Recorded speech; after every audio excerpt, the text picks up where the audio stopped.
My parents demand I pay for my sister's wedding, but they're shocked by my response. Hey everyone, I'm Mike. I'm 32 years old and work as a software engineer. What I'm about to tell you is something I never thought I'd have to go through, but here we are. My family just discovered that I'm not the pushover they thought I was, and the consequences have been, well, epic. To understand this story, you need to know a bit about my family. My parents, Carol and Robert, have always had a very clear favorite, my younger sister, Isabella. Since we were kids, everything revolved around her. If Isabella wanted something, they gave it to her. If I asked for something, it was, Mike, you have enough already, or your sister needs it more. Isabella is 28 years old, and since she graduated college, she's never held a job for more than 6 months. She always finds some excuse. Her boss was sexist. Her co-workers were jealous. The job wasn't her thing. Meanwhile, my parents have been financially supporting her all these years. I, on the other hand, was always the responsible one. From age 16, I worked part-time, paid for my own college with scholarships and weekend jobs, and never asked my parents for a dime after graduating. In fact, I was the one who helped them when Dad had problems with his business 3 years ago. But of course, being the responsible son means you're invisible. You only exist when they need something from you. It all started 2 months ago when Isabella showed up at the family house with her boyfriend du jour, some guy named Sebastian she'd known for barely 8 months. We were all gathered for Sunday lunch when Isabella stood up with that smile that gave me a bad feeling. Family, Isabella said in that dramatic voice she uses when she wants to be the center of attention. Sebastian and I have something very important to tell you. Sebastian, nervous as a wet cat, pulled out a little box and got down on one knee. The whole scene looked like something out of a cheap Netflix movie. My parents burst into tears of joy. My mother practically fainted from excitement, and Dad started talking about finally having a son-in-law. All I could think was, here we go again. In the following weeks, Isabella transformed into a wedding planning machine. She'd been planning her perfect wedding since she was 5 years old, according to her, and now she had the chance to make it a reality. The thing is, Isabella's dreams were pretty expensive. She wanted a wedding for 200 guests at the most exclusive country club in town, a dress that cost more than my car, a live band, imported flowers, and of course, a 3-week honeymoon in Europe. When my parents saw the numbers, their faces changed color. They were looking at over $80,000 for the entire wedding. My parents have a decent financial position, but not enough to throw away $80,000 without feeling it. $80,000. For that money, I could buy a house.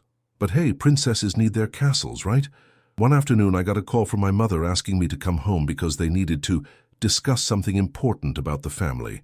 When I arrived, I found my parents sitting in the living room with very serious faces, and Isabella there with her wedding plans spread all over the coffee table. Mike, son, my father began, we need to talk to you about your sister's wedding. My mother took over. We know you've always been very successful at work, and well, Isabella is your only sister. This is a very special occasion. Isabella was looking at me with that manipulative smile I'd known since childhood. Mike, I know you can help me make my dream come true. You've always been so generous. Then my father dropped the bomb. We want you to contribute $40,000 for your sister's wedding. It's only fair, considering you're already established and she's starting her new life. I stayed quiet for a moment, processing what I'd just heard. They weren't asking for help, they were demanding that I pay for half of an extravagant wedding for a sister who had never seriously worked in her life. What if I can't? I asked, though I knew the answer. Mike, my mother said with a tone of disappointment, don't be selfish. Isabella is only going to get married once. You have a good job, a nice house, no kids. What else are you going to spend your money on? Oh, I don't know. Maybe on my own life. Crazy concept, I know. Isabella jumped in with crocodile tears. Mike, I've always looked up to you. You're my big brother. I thought you'd want to see me happy on the most important day of my life. My father added the final guilt trip. Son, family comes first. We've always taught you that. This is your chance to show that you really care about your sister. I looked at the 3 of them and realized that in their minds it was already decided. They had calculated my supposed contribution and were just informing me of my obligation. There was no real discussion here. After about an hour of emotional manipulation, guilt trips and veiled threats about family loyalty, I finally said what they wanted to hear. "Okay," I said slowly, "I'll help with the wedding." Isabella literally jumped up and hugged me, crying with happiness. My parents looked relieved and proud. My father even patted my back and said, "I knew we could count on you, son." But I wasn't done talking. "However," I continued, "I have some conditions." The room went quiet. Isabella pulled back from the hug, looking confused. "What kind of conditions?" my mother asked suspiciously. "Well, if I'm contributing $40,000 to this wedding, I want to have a say in how it's spent. I want to see all the receipts, approve all the vendors, and make sure the money is being used responsibly." Isabella's face started to change. "But Mike, it's my wedding. I should be able to choose what I want." "Of course," I said calmly. "But if you want me to pay for half of it, then I get a voice in the decisions. That's how investments work." My parents exchanged uncomfortable glances. This wasn't going according to their plan. Ah, the sweet sound of entitlement crashing into reality. Music to my ears. Over the next few days, Isabella kept calling me with small requests. Could I also cover the rehearsal dinner? What about the bridal shower? Oh, and the bachelorette parties needed funding too. And maybe I could help with the down payment for their apartment. Each call was the same pattern. Start with sweet talk, then the ask, then emotional manipulation when I hesitated. The breaking point came when my mother called me at work crying, saying that Isabella was devastated because I was being difficult about the wedding expenses. "Miguel," she sobbed into the phone, "your sister came to me in tears. She says you're trying to control her wedding and making unreasonable demands. This is supposed to be the happiest time of her life." "Mom," I said, trying to stay calm, "I just asked to see a budget breakdown. If I'm paying $40,000, I think that's reasonable. But you're her brother, you should just trust her." That's when I realized something important. They didn't see this as me helping out. They saw this as me fulfilling an obligation. In their minds, my money was their money, and I was just the bank account they could access when needed. That weekend, I decided to do some digging. I had a suspicion that there was more to this story than I was being told. I started by looking up the country club where Isabella wanted to have her wedding. The prices on their website were about 30% lower than what Isabella had quoted me. Interesting. Then I called a few florists in town, pretending to be planning my own event. Again, the prices were significantly lower than Isabella's estimates. The dress? I found the exact same designer dress online for $3,000 less than what Isabella claimed it cost. By Sunday evening, I had discovered that Isabella's dream wedding could realistically be done for about $50,000, not the $80,000 she was claiming. Where was that extra $30,000 supposed to go? The plot thickens. Turns out Princess Isabella might be padding the budget. Shocking, absolutely shocking. Armed with my research, I arranged another family meeting. I printed out all my findings and brought them in a neat folder. "Before we go any further with the wedding planning," I announced, "I think we need to have an honest conversation about the real costs." I spread out my research on the coffee table, price comparisons, vendor quotes, everything. According to my research, this entire wedding can be done for $50,000, not $80,000. So I'm curious, Isabella, where exactly is that extra $30,000 going? Isabella's face went white, then red, then white again. She started stammering something about hidden costs and premium packages. My parents looked confused, going back and forth between my papers and Isabella's face. "Isabella," my father said slowly, "is this true? Have you been exaggerating the costs?" And that's when Isabella made her fatal mistake. Instead of coming clean, she doubled down. "Mike is just being cheap," she exploded. "He's trying to ruin my wedding because he's jealous that I found love and he's still single. He probably made up those fake quotes." Ah yes, the classic deflection. When caught red-handed, attack the person who exposed you. A bold strategy, let's see how it works out for her. My mother, bless her heart, decided to call one of the vendors herself to verify my information. She called the florist while we were all sitting there. "Hello, I'm calling about wedding flower arrangements." "Yes, for 200 people. Roses and lilies mostly." And that would be how much? Total? The silence in the room was deafening as my mother's face changed. "I see. And that includes delivery. Okay, thank you very much." She hung up and looked directly at Isabella. They quoted me $4,500. You told us it would cost $8,000. Isabella tried to deflect again. Well, maybe I was looking at a different package, or maybe prices went up, or... Isabella. My father's voice was dangerously quiet. Have you been lying to us about the wedding costs? That's when Isabella finally broke down and admitted the truth. She had been inflating all the prices because she wanted extra money for miscellaneous expenses and emergency funds. In reality, she wanted a slush fund for her honeymoon shopping and maybe some leftover money for furniture. After watching my sister lie and manipulate for months, after being guilt-tripped and emotionally blackmailed, after being treated like an ATM machine instead of a family member, I decided it was time for my trump card. You know what? I said, standing up and gathering my papers.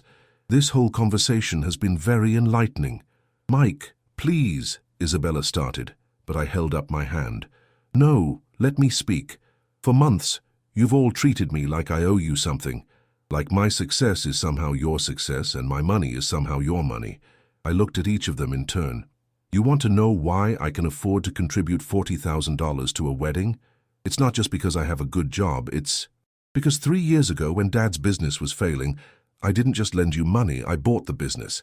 The room went completely silent. That's right. I own Dad's business now. I've been letting him run it and take a salary, but legally it's mine. The house you're living in, I've been paying the mortgage since Dad defaulted 3 years ago. It's in my name now. My parents' faces went through about 5 different colors. Your car, Mom. I'm making the payments. The health insurance that covers Dad's medications? That's through my company plan. Isabella looked like she was about to faint. So when you sit there and tell me that I owe it to family to pay for Isabella's wedding, when you guilt-trip me about family loyalty, you're talking to someone who has been carrying this entire family financially for 3 years. Plot twist. Turns out the selfish son has been the family's financial backbone all along. Who could have seen that coming? Oh, wait. Everyone except the family. The silence that followed my revelation lasted for what felt like an hour, but was probably only a few minutes. My father was the first to speak, his voice barely a whisper. Mike, son, we didn't know. Of course you didn't know, I replied, because I didn't want you to feel like charity cases. I wanted you to maintain your dignity, but apparently dignity is a one-way street in this family. My mother started crying, but these weren't manipulative. Tears. These were tears of shock and shame. Miguel, we thought, you thought I was just lucky, that my success fell from the sky. Mom, I work 60-hour weeks. I haven't taken a real vacation in 2 years because I've been too busy keeping this family afloat. Isabella, meanwhile, was doing the math in her head. You could practically see the calculator running behind her eyes. So you actually can afford the wedding, she said hopefully. And that's when I realized that even after everything, she still didn't get it. You're right, Isabella, I can afford your wedding. I can afford 10 weddings like the one you want. But you know what I can't afford? I can't afford to keep enabling this family's dysfunction. I pulled out an envelope from my jacket pocket. These are the deeds and financial documents for everything I own that affects this family. The business, the house, the cars, all of it. I placed the envelope on the coffee table. I'm giving you all 30 days to make alternative arrangements. Find new financing, sell some assets, whatever you need to do. But in 30 days, I'm transferring ownership of the business back to Dad for $1, and you'll need to refinance the house in your own names. The protests started immediately. Miguel, you can't be serious. Son, please, let's talk about this. Mike, I'm sorry, okay? I'll have a smaller wedding. But I was done talking. I'll still contribute to Isabella's wedding, I said calmly. But it'll be $5,000, and that's my gift to her as her brother. Not because I owe it to anyone, but because I choose to give it. 5,000, Isabella shrieked. But that's not enough for anything. It's enough for a beautiful wedding if you're smart about it. Or you can use it as a down payment for a more expensive wedding that you and Sebastian pay for yourselves. $5,000 is more than generous for someone who's never held a job for more than 6 months. But apparently, we're living in an alternate reality where beggars get to be choosers. What followed was about 2 hours of the most dramatic family meltdown I've ever witnessed. Isabella threw a complete tantrum, crying about her ruined dreams and how I was destroying her life. She called me selfish, cruel, and heartless. My parents went through the 5 stages of grief in real time, Denial. Miguel doesn't mean this. Anger. How dare you threaten your own family? Bargaining. What if we compromise? Depression. Lots of crying. And finally, a grudging acceptance. My father, to his credit, eventually stood up and said, "Miguel is right. We've taken advantage of his generosity, and that's not fair." My mother, however, was still in the anger phase. "I can't believe you would abandon your family like this. What will people think?" "People will think that a 32-year-old man finally grew a backbone," I replied. Update 1. The Scramble. It's been 2 weeks since what my family now refers to as the confrontation, and things have been interesting. Isabella initially tried to continue with her original wedding plans, apparently hoping I would cave at the last minute. When she realized I was serious, she had a complete meltdown and called off the engagement. Yep, you read that right. Rather than scale down her wedding dreams, she decided to dump Sebastian entirely. Sebastian, poor guy, showed up at my apartment 3 days ago asking what the hell had happened. Apparently Isabella told him that I had sabotaged their wedding and that they couldn't afford to get married anymore. I explained the real situation to him, and his response was enlightening. "Wait, so she broke up with me because she couldn't have an $80,000 wedding? Dude, I suggested we elope to Vegas and she said that was beneath her standards." Sebastian and I ended up grabbing a beer and talking for hours. Turns out he's a decent guy who genuinely loved Isabella, but he's also relieved to discover her true priorities before they got married. Ah yes, nothing says true love like calling off an engagement because the wedding budget got cut. I'm sure Shakespeare would be inspired. My parents, meanwhile, have been scrambling to get their finances in order. Dad has been working with a business loan officer to see if he can get financing to buy back his own business.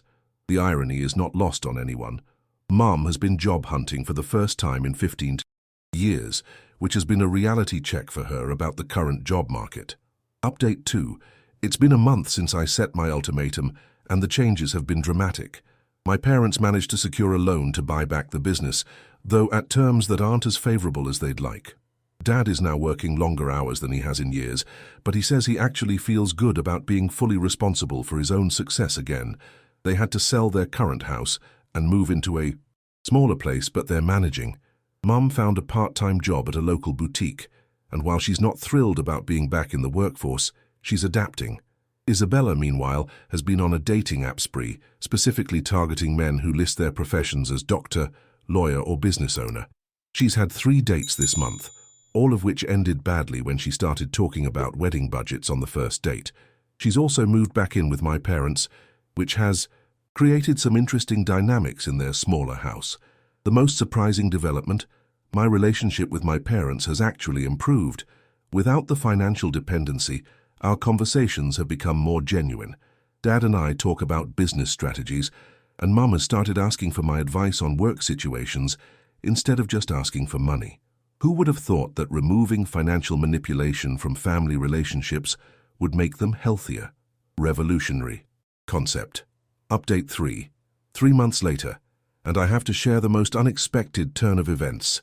Sebastian called me last week with some news. He's been dating someone new, a teacher named Maria, who, according to him, suggested they have a backyard wedding with potluck food and a playlist instead of a band. He was so excited about finding someone who valued the relationship over the party that he could barely contain himself. But here's the kicker. Isabella found out about Sebastian's new relationship and had an absolute meltdown. She showed up at his apartment demanding to know why he was settling for someone who didn't appreciate the finer things in life. Sebastian's response: "Isabella, Maria makes me laugh every day and brought me homemade cookies just because. When's the last time you did something nice for me that didn't cost money?" Isabella's answer was apparently a 20-minute rant about how she was too good for homemade cookies and how Maria was probably just pretending to be low maintenance. Ah yes, because nothing says high-quality relationship material like being too good for homemade cookies. I'm sure that attitude will take her far in life. The best part? Isabella came crying to my parents about how Sebastian was making a mistake and how they should help her win him back. My parents' response was to suggest she get a job and learn to be more independent. She stormed out and hasn't spoken to them since. Final update. 6 months have passed, And I can honestly say that setting those boundaries was the best decision I ever made. My parents are thriving in their new situation. Dad's business is actually doing better than before because he's more motivated and involved. Mum discovered she really enjoys retail work and has been promoted to assistant manager. Most importantly, our family dinners are now about catching up and enjoying each other's company, not about financial requests or guilt trips. Isabella is still Isabella. She's moved in with a friend and gotten a job at a high-end salon. Her first job lasting more than 6 months, by the way. She's dating a guy who owns a small construction company, and while she's still materialistic, she's at least learned to tone it down a bit. She actually apologized to me last month, which was surprising. It wasn't a perfect apology. She still tried to justify some of her behavior, but it was a start. Sebastian and Maria got married last month in that backyard wedding they planned. I was invited, and it was honestly one of the most beautiful weddings I've ever attended. They spent about $3,000 total, and looked happier than any couple I've ever seen. As for me, I'm dating someone now too.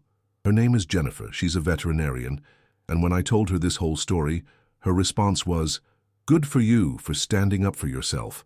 Want to split the check? I think I'm going to marry this one." And they all lived more authentically ever after. Well, except Isabella, but some people prefer their delusions. To each their own. Y esa es mi historia, amigos. A veces tienes que poner límites duros para que la gente entienda tu valor. ¿Qué opinan? ¿Fui demasiado duro con mi familia o hice lo correcto? Si les gustó esta historia, no olviden darle like y suscribirse al canal para más historias como esta. Compartan sus propias experiencias en los comentarios. Me encanta leer sus historias también. Y hey, miren en pantalla porque ahí tienen otra historia increíble esperándolos. Hagan clic para seguir viendo más drama familiar y venganza épica aquí en el canal. Nos vemos en el próximo video.